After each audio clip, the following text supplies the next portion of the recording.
Olá, meus amigos, muito bom dia a todos vocês, sejam muito bem-vindos a essa meditação. Hoje, nesta terça-feira da 15ª semana do Tempo Comum. No dia de hoje, o Senhor Jesus fala sobre conversão e ele aponta dois maus exemplos, que receberam ali sua palavra, a sua presença, seu cuidado tão forte e intenso, mas mesmo assim não se converteram. Será que muitas vezes não acontece com a gente, A gente recebe, é alvo de tanta pregação, de tanto amor, cuidado de Deus. A gente já testemunhou na nossa própria vida tanta coisa extraordinária e também na vida dos demais.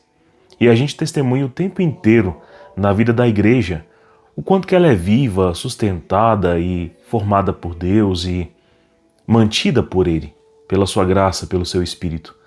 Mas nossa vida muda, Os santos de espiritualidade, como Santa Teresa, São João da Cruz, São João Clímaco, falam sobre conversões, Não apenas uma, mas várias.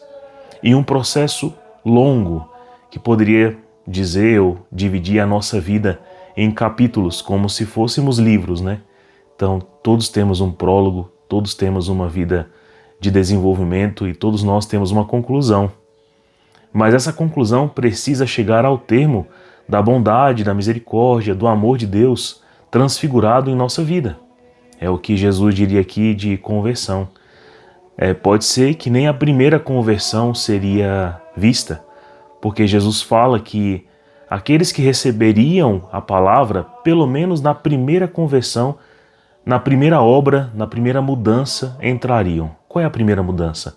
Que a fé provoca, que o conhecimento de Deus provoca. É o desejo de abandonar os pecados, de sair da maldade, para que até ao fim da minha história espiritual eu esteja vivendo em santidade, vivendo ao exemplo de Cristo, assiduamente os sacramentos, em estado de graça, mas principalmente que eu tenha entendido finalmente na minha vida o que é o amor e esteja vivendo agora um amor de misericórdia, que é aquele que foi pregado para nós no domingo, nesse domingo agora, 15º domingo, onde nós vimos a palavra do bom samaritano, e Jesus propositalmente colocou lá um samaritano, que era um estrangeiro, que naquela época, entre as diversas castas, digamos assim, judaicas ou do povo, seria a mais ralé, uma das mais ralés, assim.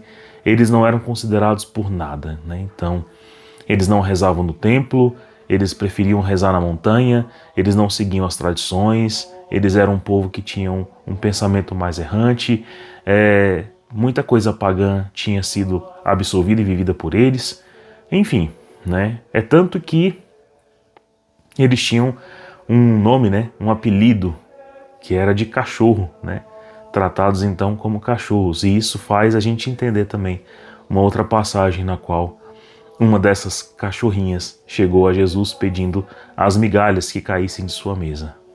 Pois bem, então um samaritano conseguiu chegar ao amor de misericórdia, porque ele olhou para o seu próximo, deu-lhe tudo que ele poderia dar, ainda instituiu aquele homem num cuidado permanente e imanente, que poderia ser a igreja, que poderia ser o convívio dos bons e dos santos, para que todas as suas necessidades, as necessidades físicas, espirituais, emocionais, fossem supridas. E ele estava disposto a pagar por isso. Isso é o amor de misericórdia, é o amor que humanamente nós podemos viver, mas que sua origem é divina. Então existe ali um coração convertido, porque essa é um estágio final, do nosso progresso interior, da nossa vida espiritual, da nossa ascese, O início a gente abandona os pecados, depois a gente se adianta em combater em nós mesmos as lástimas e os roubos e os sulcos que o pecado fez em nossa alma, como se faz na terra quando ela é lavrada, E ao fim desta jornada, se espera que a nossa alma seja santa. ela atinja, como Santa Teresa, a sexta, sétima morada, como São João Clímaco, os 2 últimos degraus, ou ainda como São João da Cruz, a morada celeste, né? Então o alto do monte espiritual seja alcançado. Desculpa, eu tive que interromper um pouquinho aqui porque o alarme do vizinho estava aí tocando, mas que sirva de exemplo, né? Alarme o nosso coração quando estamos distantes de Deus, né? Agora sim, vamos ao Evangelho, né? O Evangelho de hoje está narrado em Mateus 11, versículos de 20 a 24. Peçamos ao Senhor então que nos dê coragem, ânimo, fidelidade para nos converter, para nos adiantar no caminho, porque o tempo avança, né? E o nosso coração precisa deixar-se ao cuidado do Senhor. Então estamos reunidos em nome do Pai, do Filho, do Espírito Santo. Amém. Senhor Jesus, dê-nos a graça de compreender a Tua palavra no dia de hoje e desejar ardentemente a conversão, pois que o tempo se avança, o mundo mostra seus apetites, são distrações que não podemos fazer lentificar os esforços de vos seguir, de vos amar e de vos pregar aos homens. Dai-nos, Senhor, um coração mais disposto, dai-nos uma alma mais alerta, dai-nos um coração mais vivo no amar. Dai-nos a graça de nos adiantar, pois o Senhor tem nos esperado e o chamado já se fez na vida de cada um de nós. Te pedimos isso por intercessão da Virgem Maria Santíssima, que sempre que foi chamada, correspondeu à altura. Ave Maria, cheia de graça, o Senhor é convosco. Bendita sois vós entre as mulheres, bendito é o fruto do vosso ventre, Jesus. Santa Maria, Mãe de Deus, rogai por nós, pecadores, agora e na hora de nossa morte. Amém. Amém. Então vamos lá ao Evangelho, né? Está em Mateus 11, versículos de 20 a 24. E diz assim: Naquele tempo, Jesus começou a censurar as cidades onde foram realizados a maior parte de seus milagres, porque não se tinham convertido. Ai de ti, Corazim. Ai de ti, Betsaida. Porque se os milagres que se realizaram no meio de vós tivessem sido em Tiro e Sidônia, há muito tempo elas teriam feito penitência, vestido-se de cilício e coberto-se de cinza. Pois bem, eu vos digo, no dia do julgamento, Tiro e Sidônia serão tratados com menos dureza do que vós. E tu, Cafarnaum, acaso serás erguida até o céu? Não, serás jogada no inferno.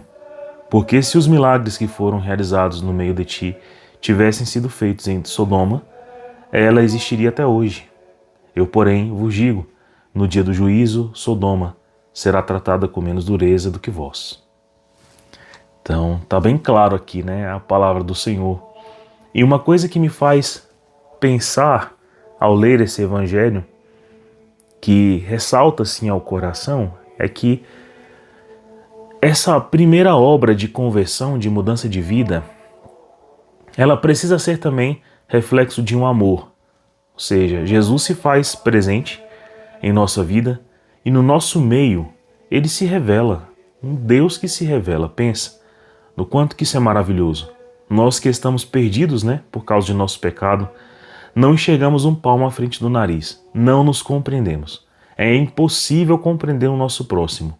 Não conhecemos a Deus que nos criou e nos deu propósito e sentido de vida. Então, nós precisamos muito de Deus. Mas é para tudo. Porque tudo para nós permanecerá vendado, permanecerá oculto. E o homem, para amortecer esse desejo de conhecer a verdade, de viver o amor, de viver a eternidade, ele vai fazer duas coisas. Ou ele diz que essa verdade não pode ser conhecida por não existir, por ser relativa, e aí sobra ali o desespero ou a tristeza, ou ele vai tentar mudar essa realidade para, quebrando-a, fazendo ela fragmentada, ser possível alcançá-la se ela for menor.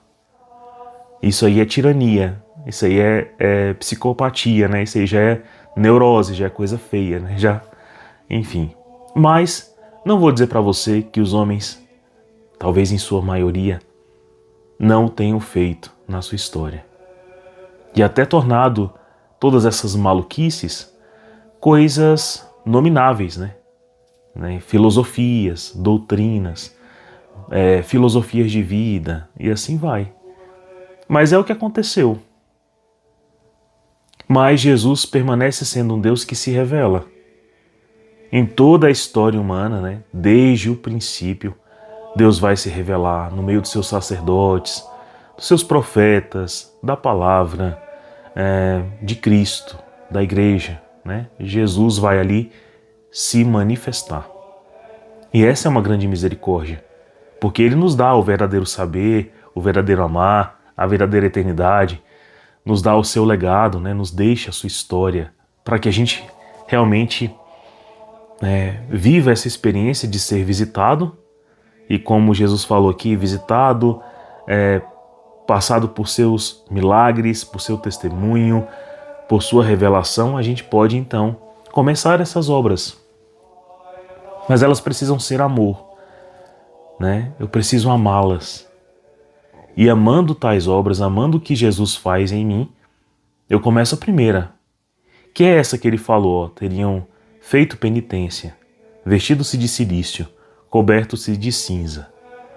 Essas penitências aqui, elas são bem tangíveis para a gente, porque uma das concupiscências mais abundantes que levam os homens à paixão e ao pecado pela desordem de suas vidas é geralmente na concupiscência da carne, na qual ele vai ser conduzido a tentar colocar e preencher a alma dele em coisas superficiais onde o amor não está.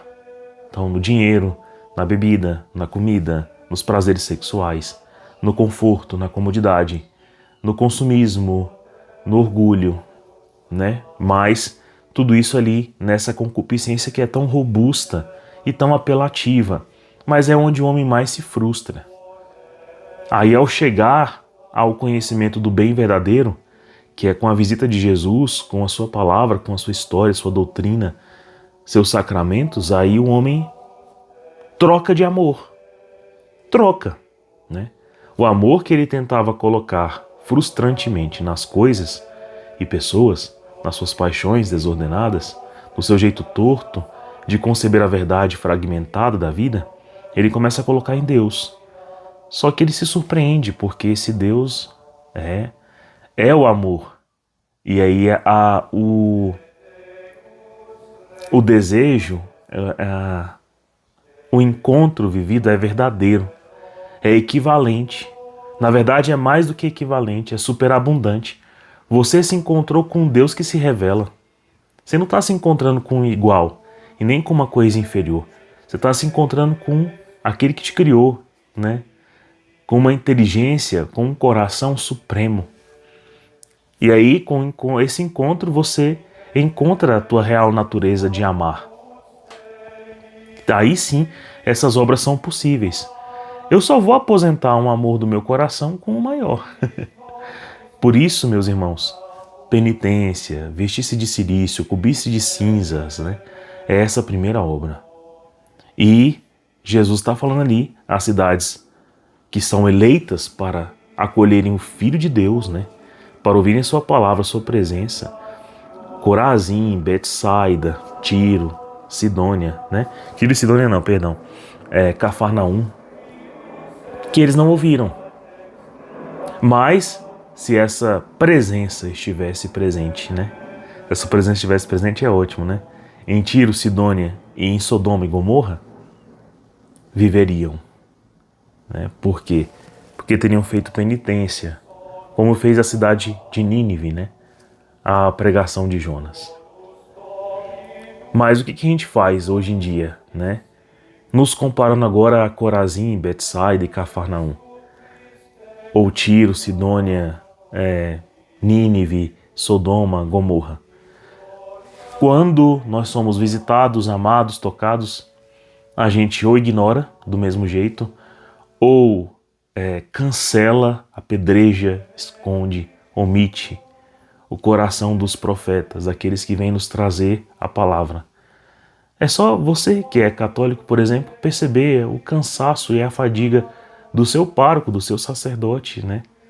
ou dos pregadores da tua paróquia, né, que já não conseguem mais falar, pregar, porque o coração se fez duro.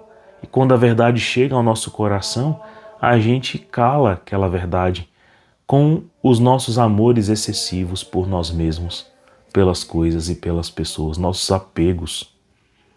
E isso não é verdadeiro, é uma frustração antiga do nosso coração. E vejam que não foi porque Jesus foi menos maravilhoso com a gente. Pelo contrário, Jesus é sempre o mesmo, né? Todo amor, todo Deus, toda justiça, toda misericórdia. E hoje Ele pode, de maneira livre, né, entrar em nosso coração, em nossa casa e realizar obras ainda maiores. Nós temos a licença de pedir perdão, de nos absolver, né, pelo seu sangue, de tomar o seu corpo e seu sangue, né, como alimento de vida, de meditar sua palavra todos os dias, e não o fazemos. Nossa vida não mudou. Se a nossa vida não mudou, como é que as obras superiores acontecerão? Como é que eu vou me santificar? Como é que eu me tornarei amor?